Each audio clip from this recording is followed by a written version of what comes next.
Hello students, welcome to my YouTube channel.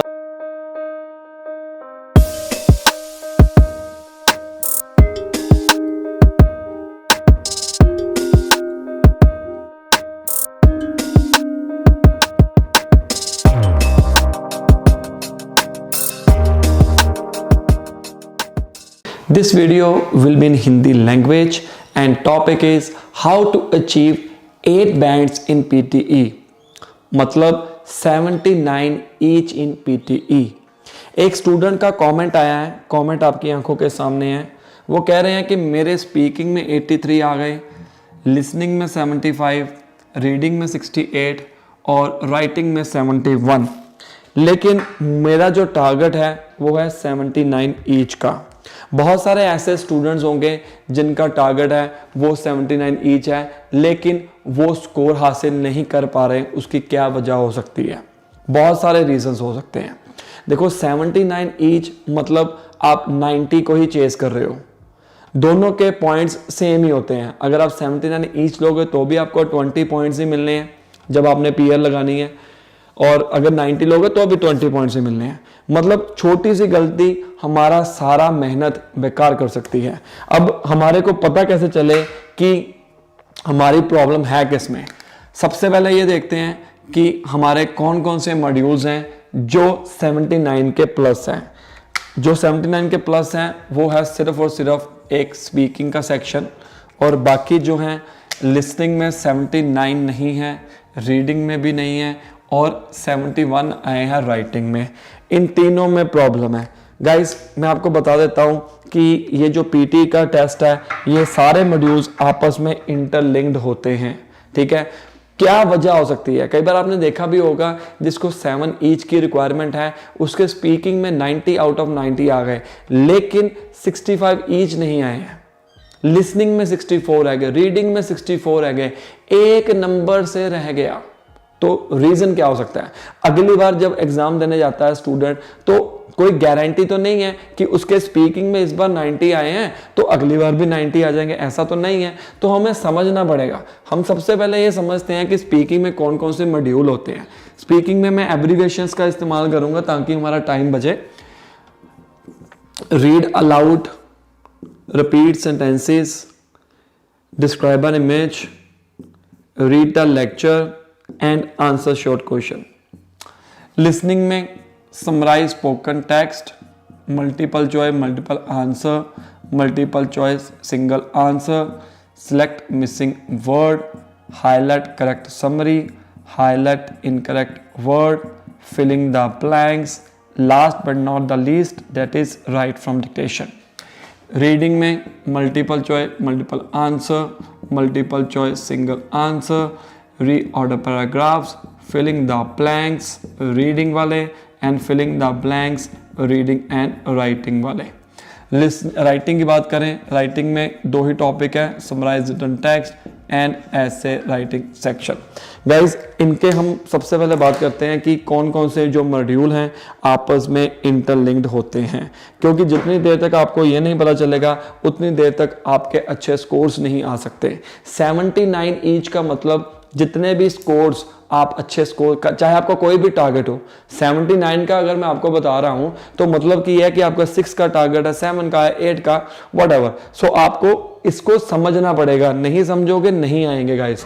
अब देखो मैं इस स्कोर कार्ड के अकॉर्डिंग आपको बताऊंगा कि गलती है क्या। सबसे पहले मैं बेसिक थिंग बता रहा हूं आपको। रीड अलाउड जिसके मार्क्स स्पीकिंग एंड रीडिंग में होते हैं, speaking and listening repeat sentence के, इमेज सेक्शन में सिर्फ स्पीकिंग, रीड द लेक्चर में स्पीकिंग एंड लिसनिंग, और answer short question speaking and listening. Summarize spoken text, listening and writing. तो ये जो 3 टॉपिक हैं इसमें सिर्फ लिसनिंग के स्कोर्स होते हैं। Highlight correct summary, listening and reading, highlight incorrect word जिसमें listening and reading, filling the blanks listening and writing, write from dictation listening and writing. और ये जो 4 टॉपिक हैं इनमें सिर्फ और सिर्फ रीडिंग के ही स्कोर्स होते हैं, और इसमें होते हैं रीडिंग एंड राइटिंग, जो कि यहाँ से क्लियर है। Reading and writing filling the blanks मतलब राइटिंग के भी स्कोर्स हैं अलॉन्ग विद रीडिंग स्कोर्स। और समराइज रिटन टेक्स्ट के अंदर होते हैं रीडिंग एंड राइटिंग और ऐसे राइटिंग सेक्शन में सिर्फ राइटिंग के स्कोर्स। कई बार आपने देखा होगा कि अगर हमारे राइटिंग के स्कोर्स जो हैं कम आते हैं तो हम अक्सर ये सोचने लग जाते हैं कि हमारा जो टेम्पलेट है वो सही नहीं है। क्या आपने ये सोचा है कि जो स्कोर्स आपने रियल एग्जाम में हासिल किए हैं, क्या पता वो ऐसे टेम्पलेट के साथ में हासिल किए हैं, इसी के द्वारा हासिल किए हैं। यही एक ऐसा सेक्शन है जिसके अंदर आपके पूरे बटा पूरे नंबर आ सकते हैं अगर आप कोई राइटिंग मिस्टेक्स ना करो, जैसे कि स्पेलिंग मिस्टेक्स हो गई, कॉमा मिस्टेक्स हो गई, ये सारी गलतियां करते हो आप, तो सीधा आपका ध्यान जाता है कि भाई हमारा ऐसे राइटिंग का टेम्पलेट मुझे चेंज करना पड़ेगा। ऐसा नहीं है, नहीं है ऐसा, क्योंकि राइटिंग के स्कोर्स आप चेक करिए, इसमें भी हैं। ये सबसे मुश्किल टास्क लगता है बच्चों को, और अगर इसमें नंबर चले जाएंगे तो इसका क्या फायदा होगा, ठीक है ना। तो ये सारे इंटरलिंक्ड है। अब हम बात करते हैं इस स्कोर कार्ड की जो बच्चे ने कमेंट किया है। देखो राइट स्पीकिंग में अगर आपके 83 है, स्पीकिंग के कनेक्शन जो है वो एक तो रीडिंग में है और लिसनिंग में है, ठीक है। रीडिंग में इनके जो स्कोर्स आए हैं, लिसनिंग में 75 आए हैं और रीडिंग में आए हैं 68। अगर मैं ये मान के चलूं कि इनका 83 अगर स्कोर आया है, रीडिंग लिसनिंग में इनके अच्छे स्कोर्स आए हैं, सिर्फ 4 मार्क्स कम है, मतलब इनका जो रिपीट सेंटेंस है और रीड अ लेक्चर जो है वो सही गया है, तभी स्कोर्स आए हैं। अब लिसनिंग में ना स्कोर आने की वजह कुछ भी हो सकती है, मैं तो सिर्फ इस स्कोर कार्ड के अकॉर्डिंग सोल्यूशन निकालने की कोशिश कर रहा हूं ताकि आप जो स्ट्रगल कर रहे हैं वो पता हो कैसे हमने इंप्रूव करना है। अब लिसनिंग में 4 मार्क्स को कैसे प्लस कर सकते हैं, देखो अगर आपने राइट फ्रॉम डिक्टेशन में अच्छा परफॉर्म किया है तो मतलब आपका जो प्रॉब्लम मुझे दिखाई देता है वो इस सेक्शन में ज्यादा दिखाई देता है, राइट फ्रॉम डिक्टेशन में। बिकॉज राइट फ्रॉम डिक्टेशन जो है एक तरह का राइटिंग के भी स्कोर्स होते हैं और आपके राइटिंग के आए हैं 71 स्कोर।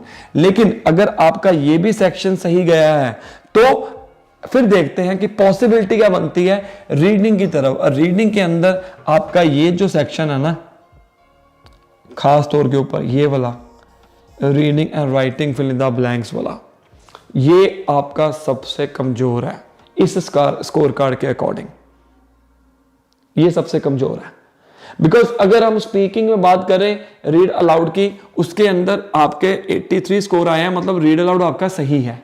अगर मैं लिसनिंग की बात करूं उसके अंदर 75 स्कोर आए हैं, मतलब इसमें सही है, इसमें इतनी गलती नहीं है। रिपीट सेंटेंस के केस में थोड़ा सा देख लीजिए, अगर आपको दिक्कत नहीं आई है तो वो आपको पता है कि आपको क्या दिक्कत आई है। आंसर श्योर क्वेश्चन इतना इंपॉर्टेंट नहीं होता है, चल जाएगा, कोई इश्यू नहीं है, राइट। समराइज स्पोकन टेक्स्ट के केस में स्पेलिंग मिस्टेक हो सकती है, कॉमा मिस्टेक हो सकती है, बिकॉज आपके राइटिंग के जो स्कोर्स हैं वो 71 है। मैं इसके अंदर मान के चलता हूं कि आपके पूरे बटा पूरे नंबर आए, क्योंकि ये तो इजी है, यहां पर तो टेम्पलेट है, मानते हो ना बात को, इसमें तो टेम्पलेट है तो इसमें तो पूरे बटा पूरे नंबर आएंगे। गलती क्या होगी बाकी सब सेक्शंस में हो रही है कि हो क्या रहा है एक्चुअली में। तो मेरे अकॉर्डिंग आपको कौन कौन से टॉपिक्स करने हैं मैं आपको ग्रीन सर्कल में कर रहा हूं कि आपने किन किन टॉपिक के ऊपर ज्यादा ध्यान देना है। Summarize spoken text, write from dictation, और सबसे ज्यादा filling the blanks in reading and writing as per my experience, ठीक है। अगर आप ये 3 सेक्शन के ऊपर ज्यादा ध्यान देते हो इस स्कोर कार्ड के according, because next time you can't say कि आप ये वाले स्कोर दोबारा ले सकते हो। कई बार ऐसा देखा गया है कि स्टूडेंट जो है वो अच्छा स्कोर हासिल कर लेता है पहली बारी में ही या दूसरी बारी में, वो सोचने लग जाता है कि भाई मैं अगली बार निकल जाऊंगा। मैं तो कहता हूं विदाउट कोचिंग निकलो। मेरी वीडियोस देखकर लोगों ने 79 ईच भी हासिल किए हुए हैं, लोगों ने कॉमेंट भी किया हुआ है।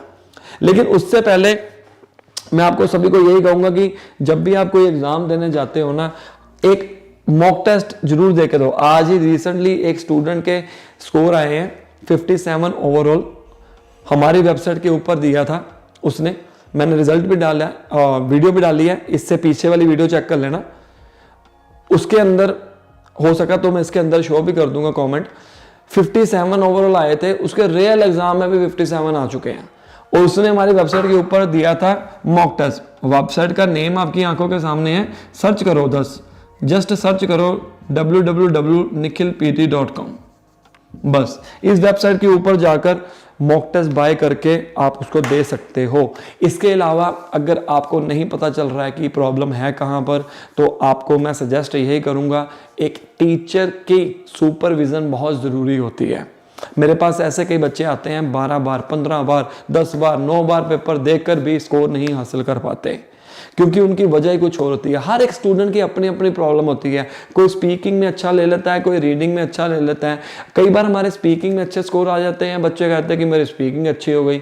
नहीं, स्पीकिंग के अंदर भी प्रॉब्लम हो सकती है।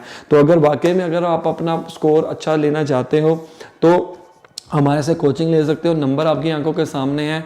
और मेरी वीडियोस देखकर लोगों के रिजल्ट देखिए, आपको अपने आप को मोटिवेट करना। अगर आप पूरा थक चुके हो, स्ट्रगल कर रहे हो, कुछ भी प्रॉब्लम आ रही है, पहली बार में एग्जाम क्वालिफाई करना चाहते हो, हम आपकी हेल्प जरूर कर सकते हैं। तो मिलते हैं अगली वीडियो में। Like, share and subscribe my channel for more videos. और अगर आपको कोचिंग लेनी है, सामने दिए गए नंबर के ऊपर मुझे कॉल कर सकते हैं। Best of luck.